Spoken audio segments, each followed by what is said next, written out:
Present ఈ news Telugu ఇండస్ట్రీని షేక్ చేసి పడేస్తోంది. తెలుగు ఇండస్ట్రీ అనగానే ముఖ్యంగా అందరికీ గుర్తొచ్చేది మెగా ఫ్యామిలీ. మెగాస్టార్ చిరంజీవి అలాంటి ఒక చెరగని స్థాయిని క్రియేట్ చేసి పెట్టారు. ఎటువంటి సపోర్ట్ లేకుండా ఇండస్ట్రీలోకి వచ్చి తన నటనతో అందరినీ మెప్పించి మైమరిపించి డాన్స్ తో అల్లాడించి ఆయన పేరు ఇండస్ట్రీలో పదిలంగా ఉండటమే కాకుండా ఆయన పేరు చెప్పుకొని ఒక 10 మంది ఇండస్ట్రీకి వచ్చేలా చేసుకున్నాడు మెగాస్టార్ చిరంజీవి.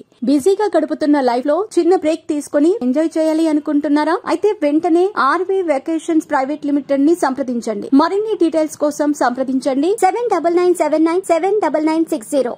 దీని గురించి ఎంత చెప్పుకున్నా తక్కువే. అయితే తెలుగు ఇండస్ట్రీలో సగానికి మందికి పైగా మెగా హీరోలే ఉన్నారు అన్న విషయం అందరికీ తెలిసిందే. వాళ్ళందరూ తోపైన హీరోలా అంటే కాదు అనే చెప్పాలి. కొందరు అసలు 3 హిట్లు కూడా కొట్టకుండా అల్లాడిపోతున్నారు. మరీ ముఖ్యంగా వరుణ్ తేజ్ లాంటి మెగా హీరో ఇండస్ట్రీలో నిలదొక్కుకోవటానికి ఇంకా కష్టపడుతున్నాడు అంటే పరిస్థితి ఎలా ఉందో అర్థం చేసుకోవచ్చు. కాగా రీసెంట్ గా mega power star Ram Charan నటించిన సినిమా ఎలా నెగటివ్ టాక్ అందుకుందో అందరికీ తెలిసిందే.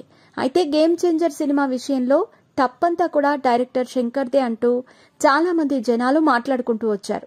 కానీ ఎప్పుడో మెగా ఫ్యామిలీని హేట్ చేసే జనాలు రామ్ చరణ్ ఈ సినిమా విషయంలో తీసుకున్న డెసిషన్ రాంగ్ అయిందని, ఒక గ్లోబల్ స్థాయి ఇమేజ్ ఉన్న హీరో ఇలా డైరెక్టర్ చెప్పిన ప్రతి సీన్ కి తల ఊపి చేసేస్తాడా అని, డైరెక్టర్ మంచి మంచి సీన్స్ సినిమాలో నుంచి లేపేస్తూ ఉంటే సినిమా ఫ్లాప్ అయితే ఫ్యాన్స్ హర్ట్ అవుతారా అన్న సంగతి చరణ్ కి తెలియదా అంటూ ఓ రేంజ్ లో ట్రోల్ చేశారు.